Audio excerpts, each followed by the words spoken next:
लाड़काणे में भी जश्न आज़ादी वारो ॾियारो क़ौमी जोश ऐं जज़्बे सां मल्हायो वियो।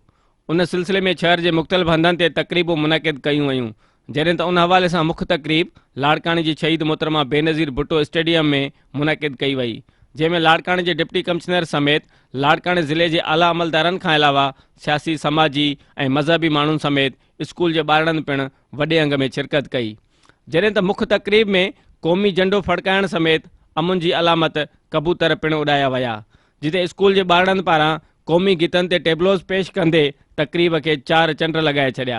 उन मौक़े ते लाड़काणे जे डीसी ऐं ॿियनि ॻाल्हाईंदे चयो त असां सभिनी दोस्तनि जो इहो पैगाम आहे त पाण में ॿधी सां रहनि ऐं जेको आहे सो पाकिस्तान जी ख़ुशहाली ऐं तरक़ी लाइ जेको आहे सो महिनत कनि ऐं अॻिते वधनि ऐं जेके दुश्मन चाहिनि था पाकिस्तान खे कमज़ोर करणु उन्हनि खे मुंहतोड़ जवाबु ॾियनि। पूरो पाकिस्तान ख़ुशि आहे अॼु आज़ादी जे ॾींहं ते ऐं ख़ुशीअ सां सुठा कपिड़ा पाए ऐं मल्हाए रहिया आहियूं त असां अॼु आज़ादु आहियूं।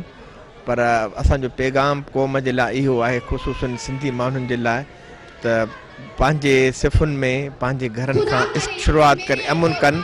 14 अगस्त 1947 में कायदे आज़म मोहम्मद अली जनाह ऐं उनजे साथियुनि जे वरी कोशिशुनि सां, वरी जदोजहद सां, वरी कुर्बानी सां पाकिस्तान खे आज़ादी मिली ऐं पाकिस्तान आज़ादु थियो।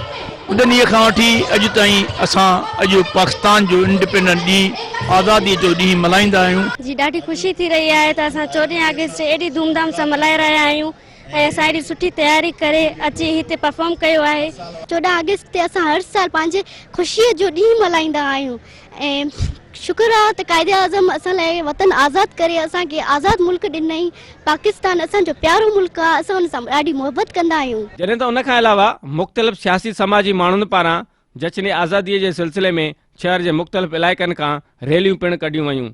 जश्न आज़ादी वारे ॾियारे ते जिते हिक पासे पाकिस्तान जी सलामतीअ लाइ दुआऊं घुरियूं वयूं त वरी ॿिए पासे कश्मीरियुनि सां यकजहती जो इज़हार कंदे उहो वचन पिणु वरजायो वियो त कश्मीर ज़रूरु हिकु ॾींहुं पाकिस्तान जो हिसो बणिजंदो। कैमरामैन मुनवर भुट्टो सां गॾु Ali गुरामाणी, Sun TV news, Larkana.